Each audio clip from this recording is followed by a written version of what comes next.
My first memory of my dad and classic cars was being in the passenger seat of his first sports car, and I couldn't see above the dash. And I remember pulling out of our gravel driveway with rocks kicking up.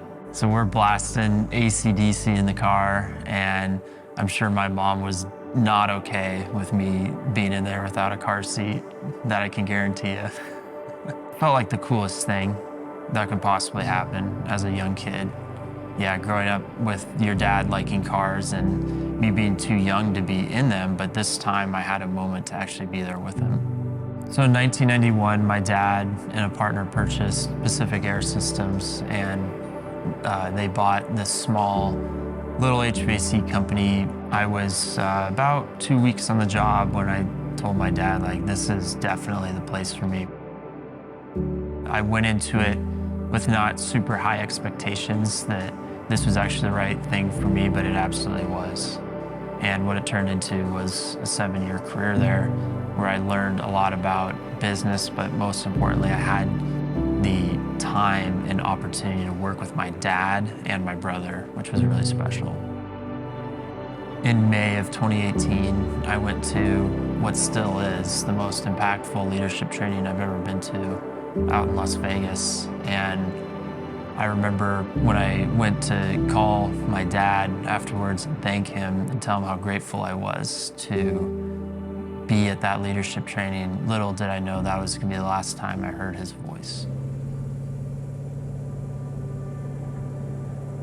First week, my dad was in the hospital. It took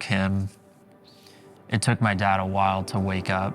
And even when he did wake up, he asked, what's going on, what happened? Eventually, we hear the story from his friends, and they were downtown and crossing the street. They looked back, and he had fell somehow, and his head hit a curb, and he severed his spinal cord. Leading up to his last day was a great one. We actually put some Coke on the swab, some Coca-Cola on the swab, and he was very happy about that. We were playing some music. His favorite music was the Rolling Stones, and I'll never forget that evening when we were all going to bed, my dad telling me, "Thank you so much, son. That was a great day. So proud of you, and I love you." I would want my dad to know that he did more than enough to set up my brother and I and my mom for us to all live lives of purpose and to have success in life. I believe it was Vision Night of 2022, and Tyler challenged us in the audience to not just be consumers at church and be contributors. Both Hillary and I left that Vision Night feeling like we don't know what we're going to contribute yet, but we know that we're going to contribute, and we are going to be a part of this mission that Life Center has to bring life in every life to our communities. What ended up being the next steps for us was to actually go to Build Night, and we were part of Pastor Aaron's Build Night that he did for married couples.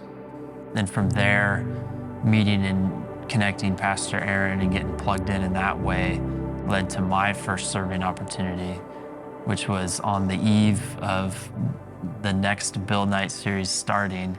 He's like, "We need someone to lead the young adults group." And I didn't know what I was gonna do. I didn't know how I was gonna do it. I just knew why, and the why is that I was gonna become a contributor, and this was the first step in that. What I would say to somebody who is at Vision Night and feels challenged and feels like they are being called to do something about what the church is asking of us all is to answer the call and to answer God and to let go of what keeps you from breaking out of your normal daily things that keep us busy and actually serve. You're going to start transforming the lives of others, which brings a whole new joy, not just to you, but to God, seeing that your life is now a part of his plan and mission to bring life to others.